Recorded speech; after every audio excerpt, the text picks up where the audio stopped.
You're tuning in to Creepy Time, where we bring you chillin' creepy stories and eerie urban legends every day at 6 p.m. To support Creepy Time, please don't forget to hit the like button, subscribe to the channel, and leave your thoughts in the comments so we can discuss the story together. Now, let's dive into today's tale. Rules when working as a cashier at a 24/7 store. Michael Stevens, bleary-eyed and clutching his last dollar paycheck, stepped off the late-night bus. College debt loomed like a concrete wall, and sleep wasn't an option. He needed rent money, tuition money. Then he saw it, the Nay Allmart sign, flickering weakly in the foggy streetlight. It should have read Nay Allmart, but tonight it blinked out as Nay Allmart. One letter missing, but everything felt off. He paused. The paint on the walls peeled in long, curling strips.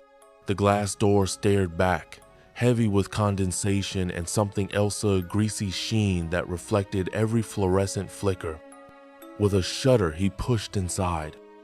The smell grabbed him first, a blend of industrial cleaner, freezer, burnt meat, and something sweet like marzipan rotting under plastic. It stuck to the back of his throat as he crossed the threshold. Behind the counter, a man waited, tall, too thin. His uniform hung from him like a coat on a wire hanger. His eyes sat sunken in deep sockets, stoic and unblinking. Michael swallowed. Michael Stevens? The voice had no warmth. He nodded, holding out his acceptance letter like a shield. The man scanned it once, slowly, deliberately, then flicked it aside. Night shift rules. He reached into an inner pocket and pulled out a paper yellowed creased and set it on the counter. Michael glanced at it and froze. He'd expected boring stuff attendants, breaks, registers. Instead, the list was, never sell food to someone with cold breath. If you hear footsteps, do not turn around. Aisle 3 is strictly off limits. If blood drips from shelves, clean it but do not touch the source. When the jazz music plays, stop everything.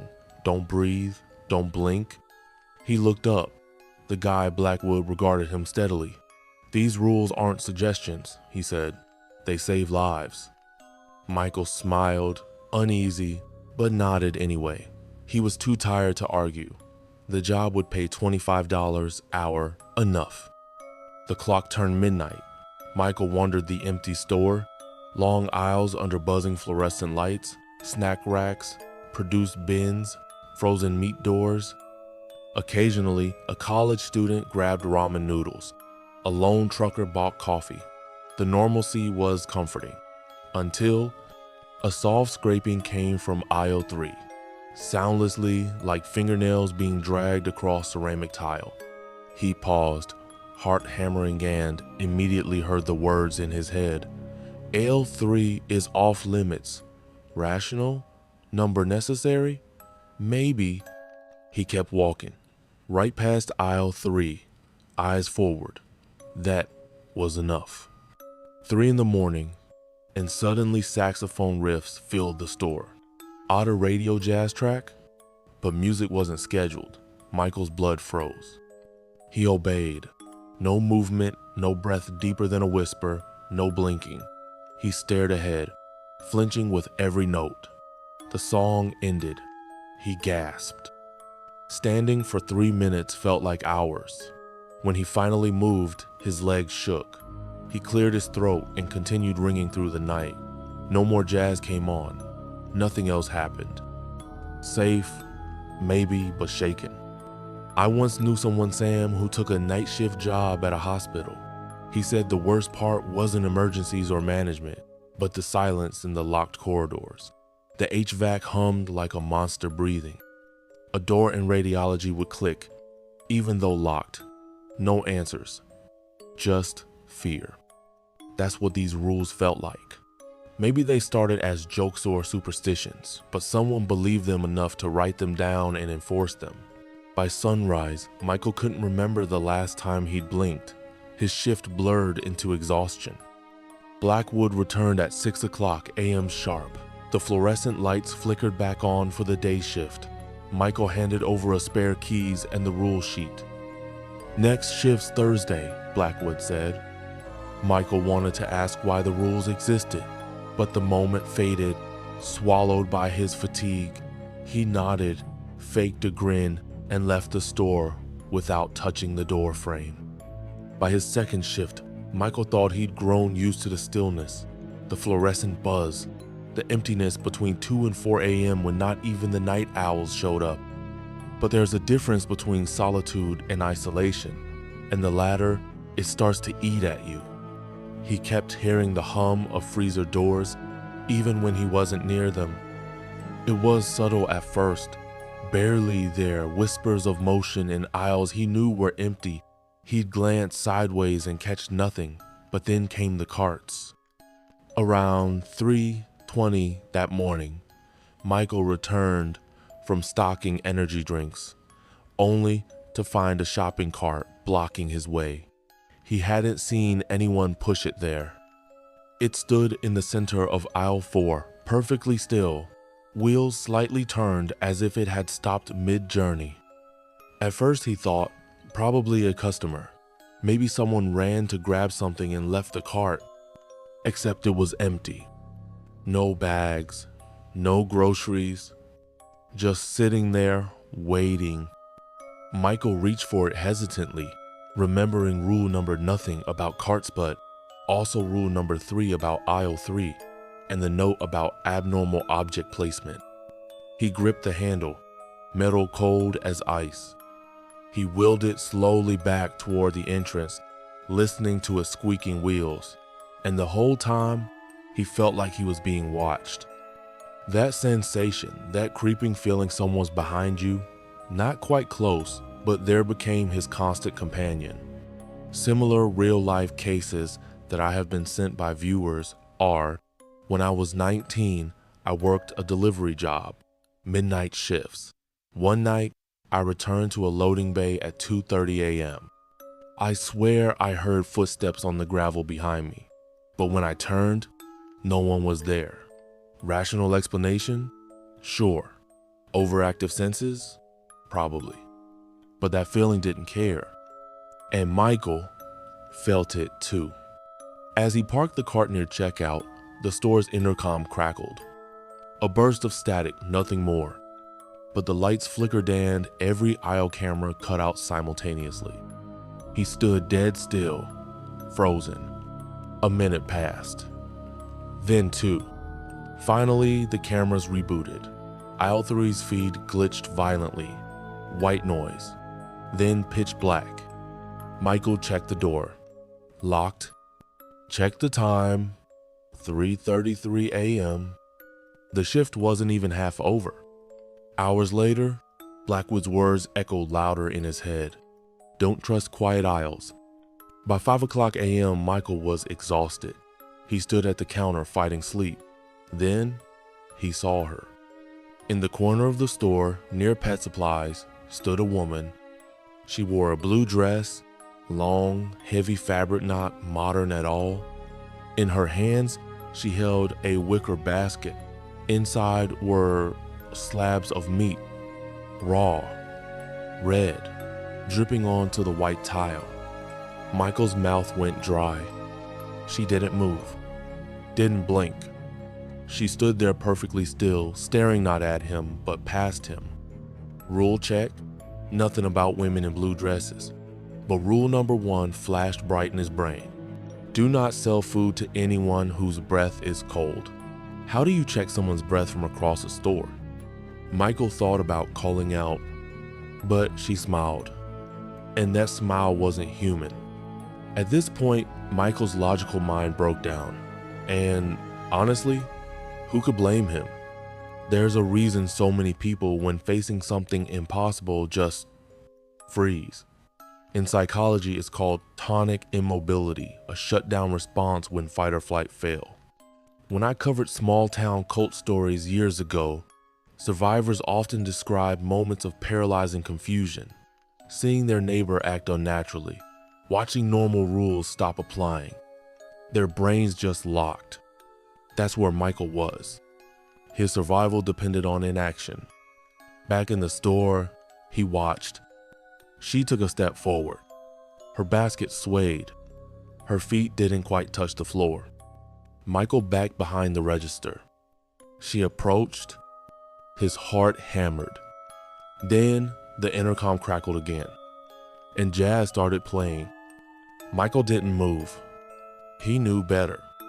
She glided past aisle 3, into the shadows, and vanished. When the jazz ended, he collapsed to his knees. Blackwood arrived at dawn. Michael didn't speak. Blackwood didn't ask. For 2 more nights, Michael followed the rules like a ritual. He didn't speak to Blackwood anymore. Not because of fear. Not really. Fear was constant now, like the buzzing of the store's flickering lights. It wasn't fear that silenced him, it was exhaustion. Mental collapse. Maybe. He'd begun treating the rules like traffic signals. You don't argue with a red light. You stop, because stopping's the only thing keeping you alive. On his 5th shift, something changed. He found the door to aisle 3 open. Not just open, but wide open, as if inviting him. Now, aisle 3 wasn't a literal aisle.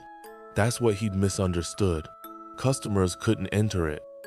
It was actually a hallway at the back of the store, marked staff only, where the storage freezers lined both sides.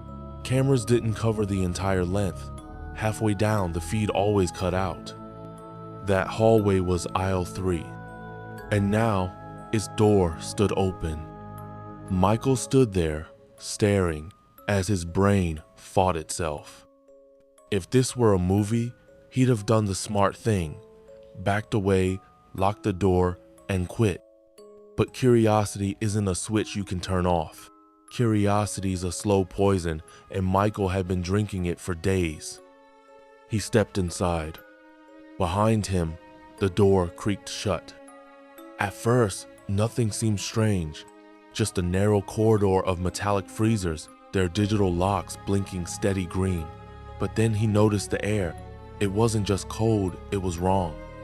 The cold here wasn't temperature, it was silence. A silence so thick that his own heartbeat felt too loud. Halfway down, one freezer door stood ajar. Inside, nothing. Just the dark. And then the humming started. It wasn't mechanical, not like the freezers or lights. This was something deeper, organic. Michael tried to back away, but his legs refused to move. The humming grew louder, and he saw a shape. A silhouette stepped from the darkness of the open freezer. At first, it looked like a man, but only at first. It was too thin, stretched, its arms too long, its head tilted unnaturally sideways. Its skin, Michael would later swear it wasn't skin at all, but something smooth and semi-transparent, like the surface of frozen lakes. He could see movement under it like veins pulsing with shadows instead of blood. The thing reached toward him, and that's when the lights failed. Total blackness swallowed him. In the dark, something cold touched his arm. He didn't scream. His body couldn't remember how. He only remembered Rule 3, and by some miracle, he stumbled backward, half running, half falling. His shoulder hit the metal frame of the door, scraping it raw. He collapsed into the main store just as the door slammed shut behind him.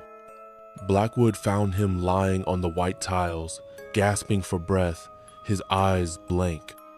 The manager said nothing.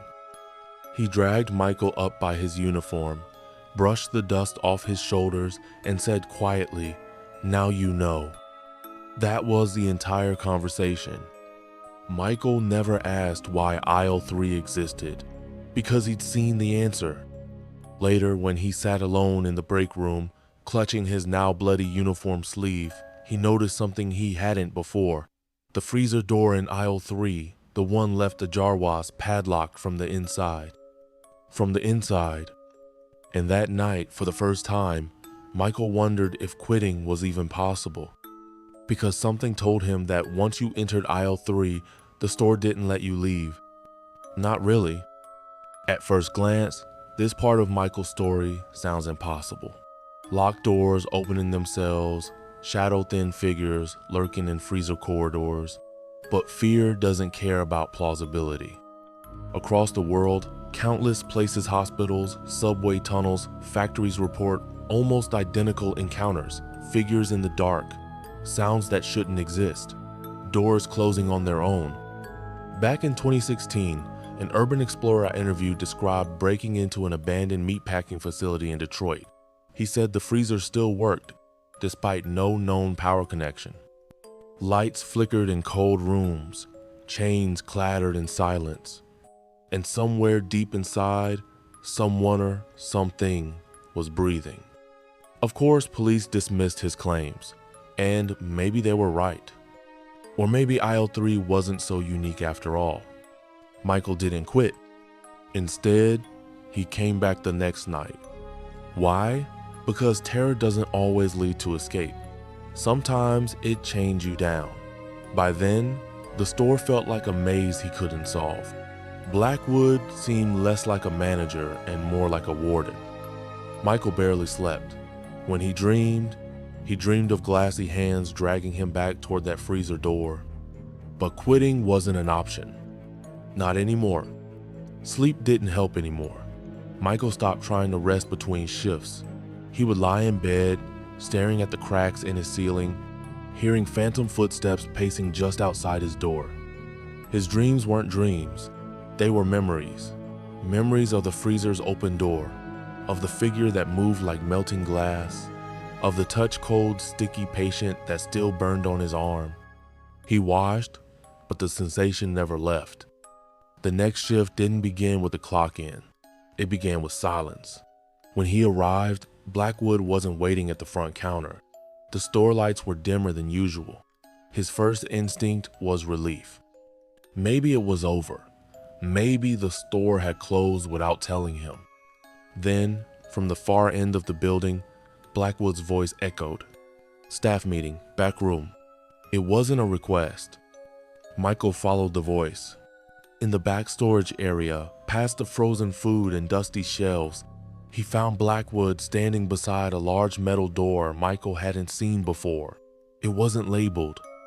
No emergency exit signs, no storage markings, just a blank, heavy steel door set into concrete walls. Blackwood held something in his hands, a folder, thick, worn, bound with twine.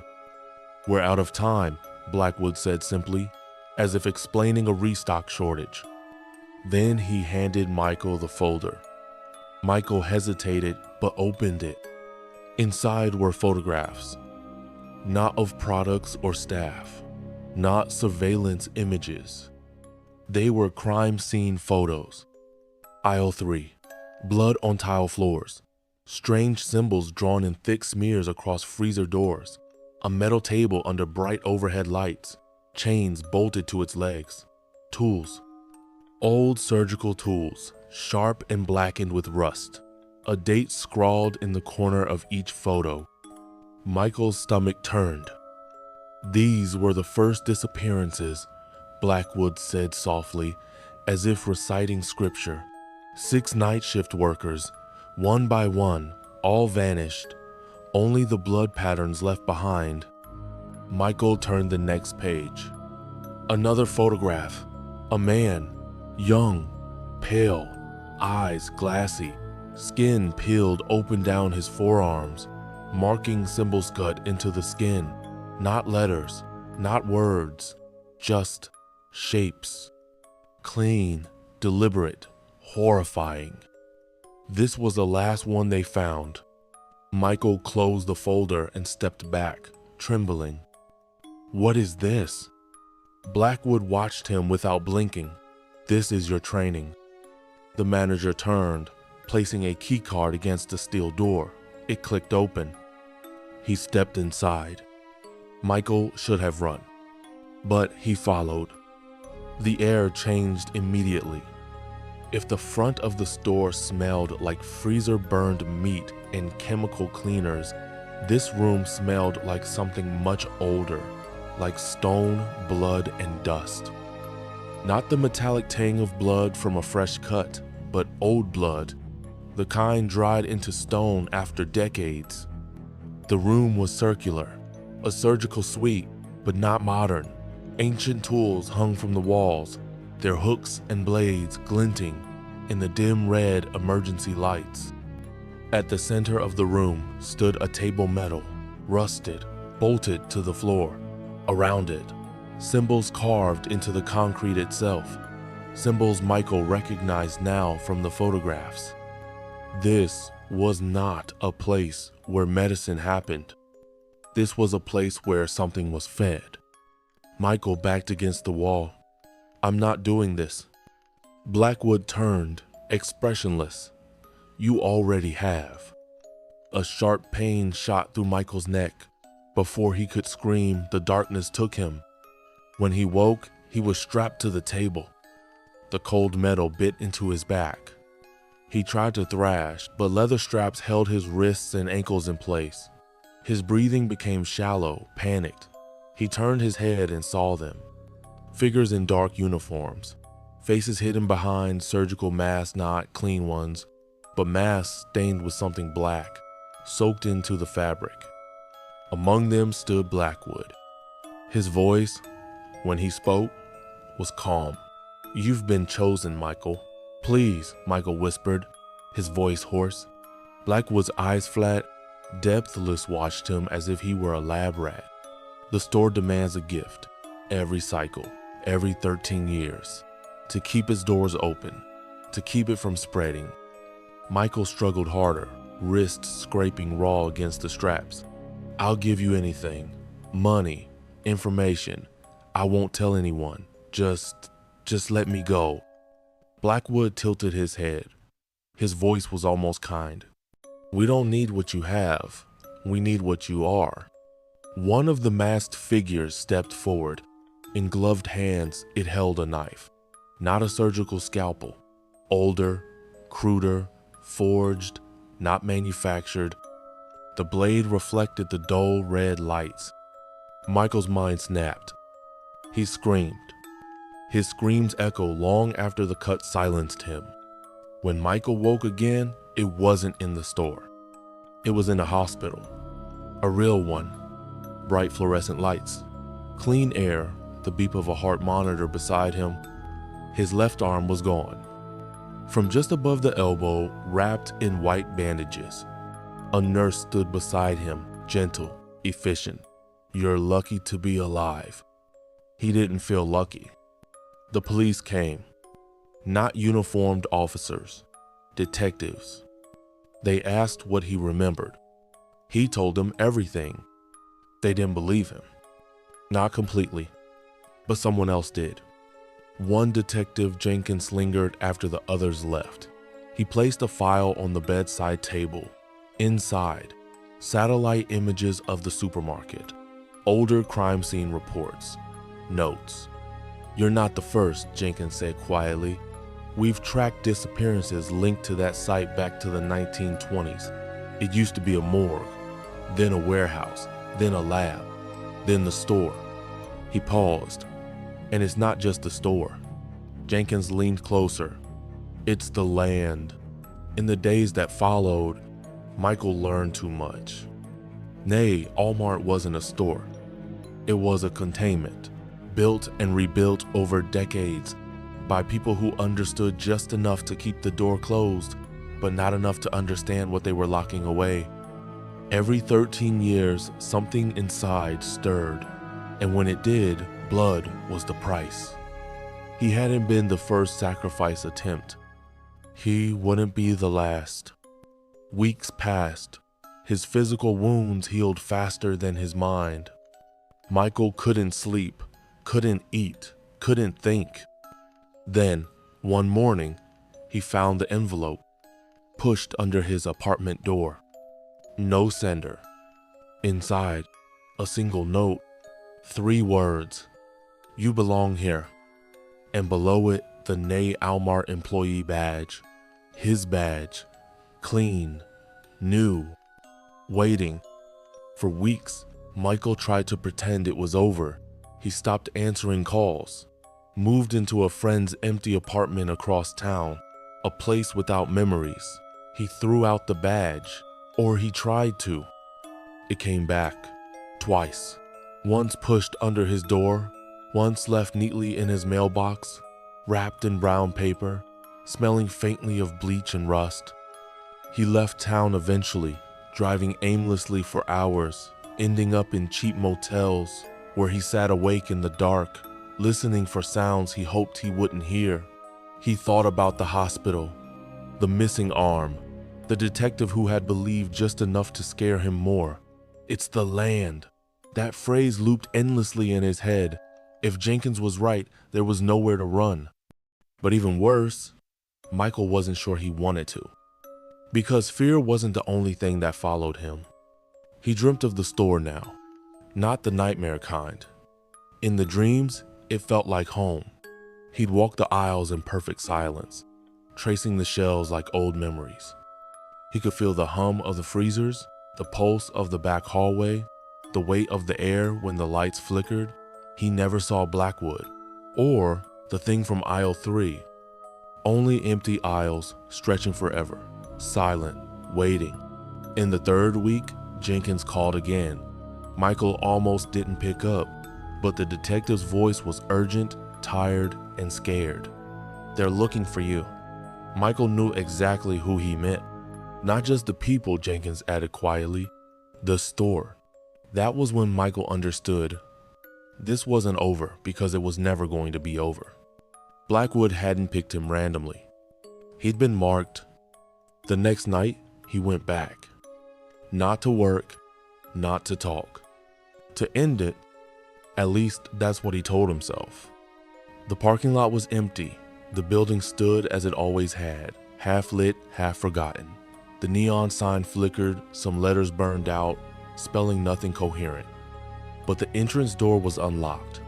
Michael stepped inside without hesitation, and the store welcomed him. He felt it. It was like a heartbeat inside the walls. He walked slowly, aisle by aisle. No customers, no sounds, only the distant, steady hum of refrigeration units. At some point, he realized the lights weren't flickering tonight. They burned, steady and bright, almost warm. Near the back, he found Blackwood waiting, as if he'd always been there. Neither of them spoke at first. Then, Blackwood did something Michael didn't expect. He smiled. Not the cold, dead smile Michael remembered, but something sadder, more human. "I wondered when you'd understand." Michael felt nothing. Not anger, not fear, only resignation. "Why me?" Blackwood watched him carefully. "You survived. That makes you part of the store now." Michael shook his head, backing away instinctively. "I'm not staying." Blackwood nodded slowly. That's what they all say. For a long moment, they just stood there. Two employees, caught between a lie and a truth neither of them wanted to name. Then Blackwood gestured toward the manager's office. Michael didn't want to follow, but he did. Inside the office, files littered the desk. Old ledgers, maps, Polaroids dating back decades. "This isn't about a building," Blackwood said softly. "It's about containment. We're keeping something asleep." "What?" Michael's voice cracked. Blackwood's smile vanished. "We don't know. We only know what happens when it wakes." On the wall, pinned between two brittle maps, was a photograph that stopped Michael cold. A black and white image of workers pouring cement decades earlier. At their feet, something large was half buried in the earth. Smooth, curved, not stone, not wood. Too organic. Too wrong. The cement had sealed it beneath the store's foundation. Michael turned to Blackwood. Why not destroy it? Blackwood's expression hardened. Because we tried. Michael stood in silence. He understood now. The store wasn't cursed. It wasn't haunted. It was a lock. And he was holding the key. Later that night, Michael stood alone in aisle 3. He wasn't afraid. That scared him more than anything. At the end of the hall, the freezer door stood ajar again. An invitation. But this time, no shadows moved. No glassy figure crawled forward. Only silence. He stepped forward anyway. And inside the freezer, he saw it. Not the figure. Not Blackwood. He saw himself. Eyes empty. Smiling. Waiting. Michael didn't leave the store that night. He didn't sleep either. Hours passed without him noticing. He wandered through the aisles long after Blackwood disappeared. He found himself counting the shelves, checking inventory that no longer mattered. Occasionally, he'd reach out and touch the cold metal racks, grounding himself in the texture. But deep down, something inside him shifted. Or perhaps, something inside him woke up. At some point just before dawn, he noticed the cameras. He hadn't seen them before. Old dome cameras mounted high above every aisle, silently watching. What disturbed him wasn't that they existed. It was that he instinctively knew they were operational, and that they were watching him specifically, as if waiting. Hours later, Blackwood returned. His uniform was perfectly pressed, not a wrinkle, not a stain. His face, however, looked older. You've accepted it. Michael didn't respond. You belong to the store now. Michael shook his head softly. Number. Blackwood gestured calmly toward the aisles around them. Don't you understand? It's not me who chose you. It never was. He stepped forward. The store recognizes those it needs. Michael looked down at his arm. The missing arm. The skin around the stump itched constantly now, even though doctors said it was just nerves. But he knew better. Something was trying to grow back. Something that wasn't entirely human. In the weeks that followed, Michael changed. He moved back into his old apartment, but he rarely stayed there. His shifts at Nay Allmart weren't scheduled anymore. He simply arrived, sometimes at night, sometimes during the day. Blackwood never questioned it, neither did the customers. At first, Michael thought he was working the register again. Then he realized he wasn't. He wasn't clocked in. He wasn't paid. And yet, every night, he stood behind the counter, not because he wanted to, because he didn't know what else to do. Routine replaced identity. One night, Jenkins returned. He found Michael standing in silence, staring down aisle 3. The detective didn't draw his weapon. He didn't threaten. He looked broken. You're still here. Michael didn't answer. Jenkins stepped closer. I'm leaving town. Transferred. I won't be back. Again, silence. Jenkins hesitated, then asked, almost pleading, why are you still here? Michael's answer was so quiet, Jenkins almost missed it. I don't remember how to leave. Jenkins swallowed hard. For a moment, the detective looked like he wanted to say more. Instead, he turned and walked away. Michael never saw him again. After that, time stopped mattering. Days blended into nights. Customers blurred into shadows. He recognized no faces anymore, not even his own in the security monitors. When he looked up, he saw someone working the register. Someone wearing his uniform.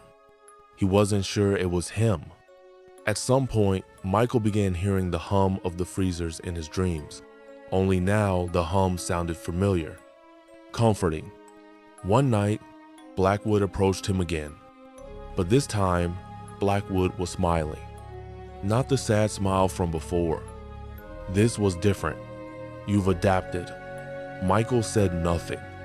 You'll take my place soon. Michael finally looked at him. What does that mean? Blackwood tilted his head, expression almost curious. It means I can rest. The following morning, Michael found the manager's office empty. Blackwood's uniform hung neatly on the door. On the desk, Michael found a note. 4 words. "It's your turn now." The first time Michael put on the manager's uniform, it didn't feel like dressing. It felt like shedding his skin. He stood in front of the cracked mirror in the office, buttoning each black button slowly, mechanically. The uniform fit perfectly? Of course it did. It always had. In the glass, he barely recognized himself. His face was thinner now, his eyes ringed with sleeplessness. But what disturbed him most were his pupils. They seemed darker, larger. Like Blackwood's, he worked without orders, without purpose, because the store told him what to do. The instructions didn't come in words, not anymore. They came as instincts. Aisle 3 needs restocking. Shift the salt displays closer to the door. Don't look too long at the woman in green when she shops alone at 3 a.m. Never unlock the back door, no matter how long the knocking lasts. Rules, endless rules. But they weren't written anymore. They were alive, growing inside his mind. Michael started seeing the others too. The masked ones, the former staff. They drifted through the store after midnight, only half visible in reflections and freezer doors. They didn't speak, they didn't help him. They watched, just like he used to watch. Weeks became months. He lost count. At some point, new staff arrived. A girl in her 20s, nervous, overworked, desperate for the same paycheck he'd once thought could save him. He tried to warn her, tried to explain, but his words failed. She heard only what he once heard, rules that didn't make sense, from a manager who looked like he hadn't slept in years. He watched her memorize the rules, fail at first, panic, then gradually obey. And he understood. She was already becoming what he was. The store didn't fire employees. It consumed them. One night, as he stood alone in the aisles long after closing, Michael felt it. The heartbeat in the walls slowed. For the first time in all the endless nights he'd spent here, the store was content. It wasn't over, but for now, it was calm, contained, and it was all because he had followed the rules. Standing in aisle 3, staring at the freezer door, the one that always hung slightly ajar, Michael felt nothing. Not fear, not victory, just inevitability. Somewhere far away, outside the walls, morning sunlight touched the horizon. But inside Ney Almart, nothing changed. Because morning never really came here. Not for him. Not anymore. Michael used to think there was a choice, that someone, somewhere, had started this, that Blackwood chose him, that he could choose not to become what Blackwood was. Now, standing in the empty store after midnight, the truth gnawed at him. There was no choice. Not for Blackwood, not for him, not for the next in line, because the store wasn't a building. It was a cycle, a ritual disguised as a business, swallowing people, consuming lives, not because it hated them, but because it needed them. And Michael understood something he wished he didn't. Containment wasn't victory. It was survival. He spent hours in the office, reading the old ledgers again. Pages written by hands that shook, ink blotched by blood in places. Employee rosters dating back before Ney Almart even existed. Different store names, different faces, same job titles, same roles. Manager, night supervisor, warden. One passage, written decades earlier, stood out. We hold the door closed. It dreams inside the concrete. Without us, it will wake, and when it wakes, it will remember hunger. Michael ran his fingers over the page. The ink faded almost to invisibility. It wasn't a warning. It was a confession. The young employee, her name was Cassie. he remembered now kept asking questions. Why were there no cameras in the back hallway? Why did no one ever see the cleaning crew? Why did the freezer door in aisle 3 never close all the way? Michael tried to answer once, but every word he said felt hollow. Because how do you tell someone they're becoming part of the lock? How do you explain that if they leave, the door might open? Eventually, he stopped answering, just like Blackwood had. One night, she didn't come to work. At first, Michael thought maybe she'd run. Then he found her name on the employee roster the next morning, written in Blackwood's handwriting. She hadn't quit. She'd been absorbed. Days later, standing outside after his shift into diff shifts could end anymore, Michael looked up at the faded Walmart sign. He wondered who had named the store. If that had even been a human decision, maybe it chose its own name. Maybe it always had. A name wasn't important. What mattered was the door and the thing behind it. But as Michael stood there in the dawn that never touched him, a thought pierced through the numbness. What if he was wrong? What if there was a way to end it? Not contain it, destroy it. The thought terrified him, not because he feared dying, because he feared opening the door.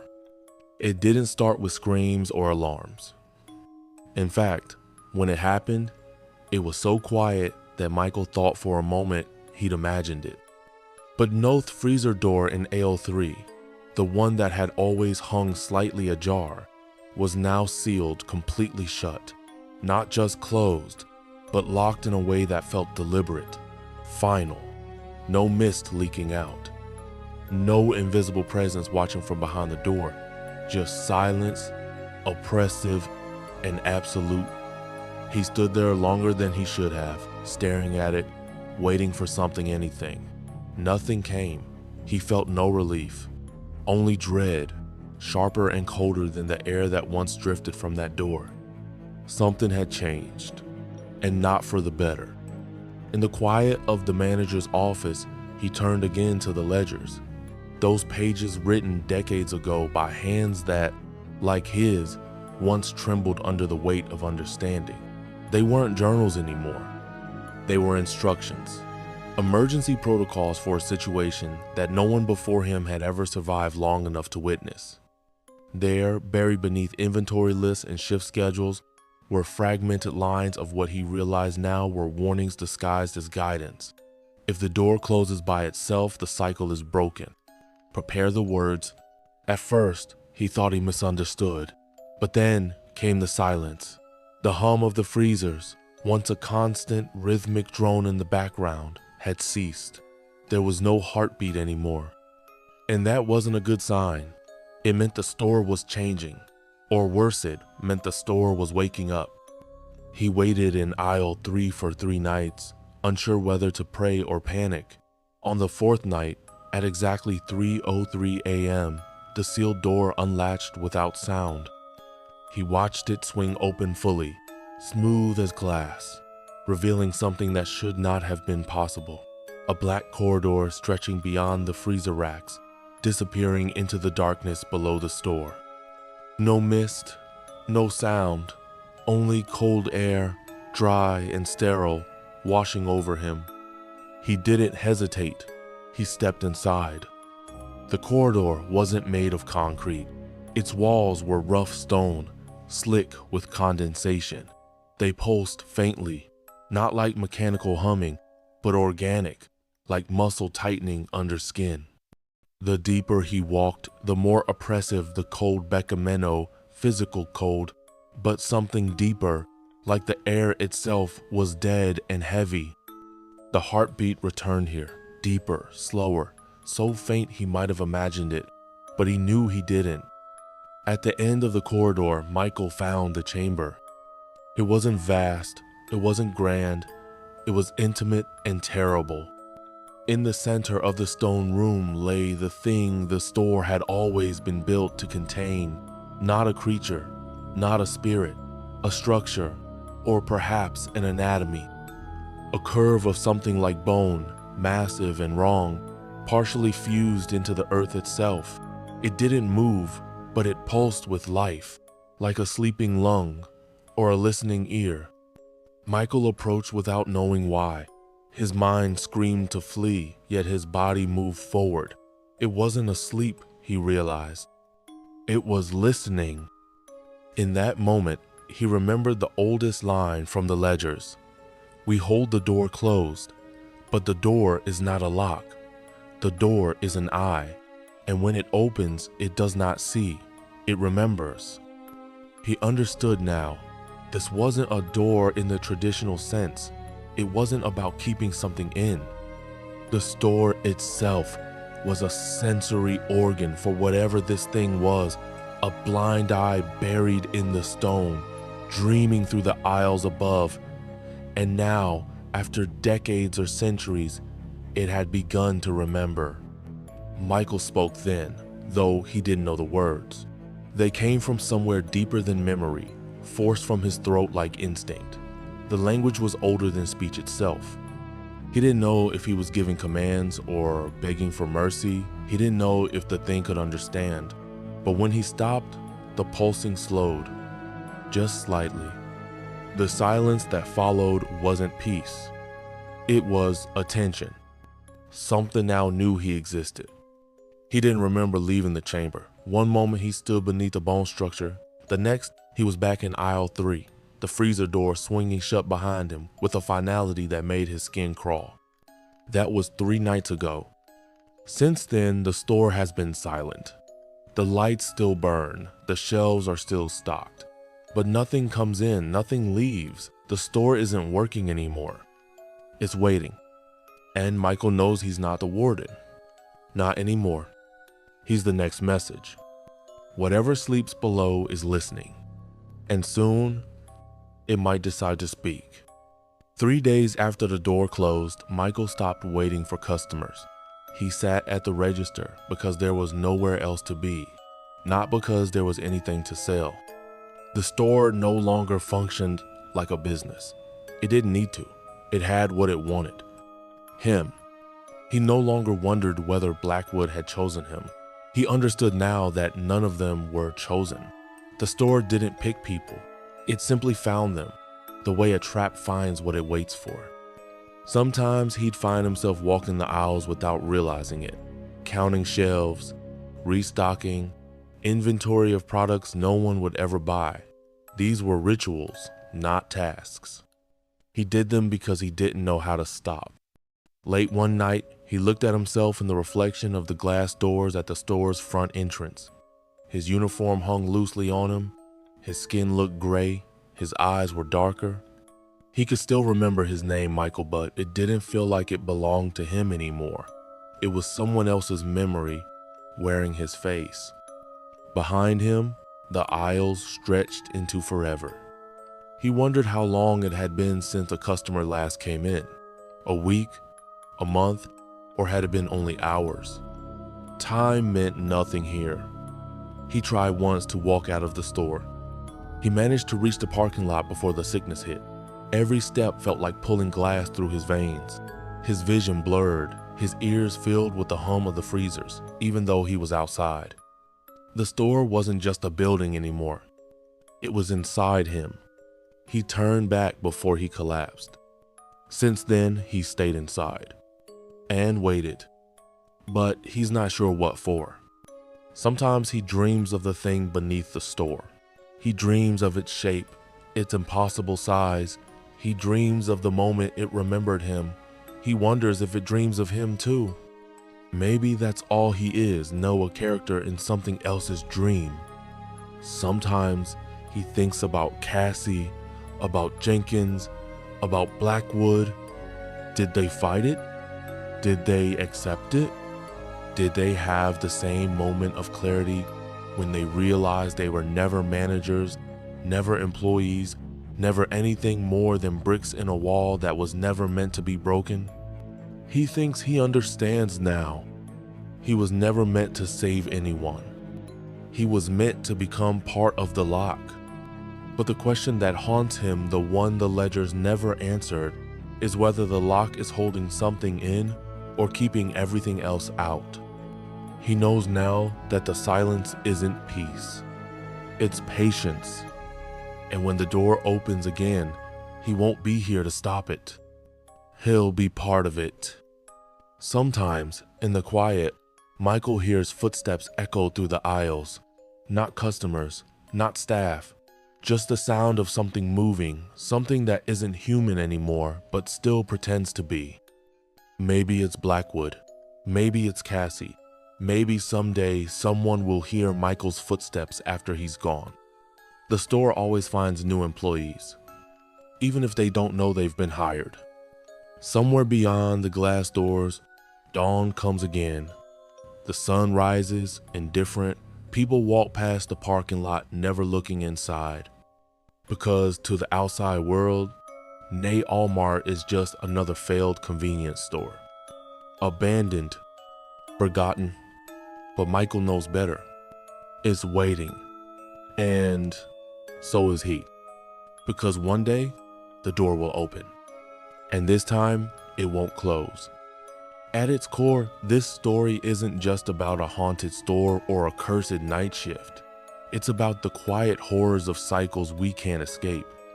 Whether it's a routine job, a toxic environment, or the slow erosion of identity under endless repetition, many of us find ourselves trapped facing something larger than we can name, yet too familiar to recognize. Michael's fate is terrifying, not because it's supernatural, but because it feels inevitable. He became part of a system he didn't understand. He followed the rules until they rewrote him. The real horror is this.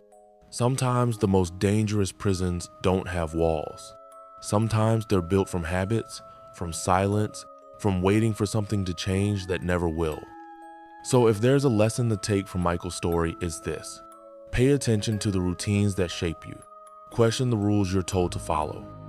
Because once you stop seeing a way out, you're already inside the door.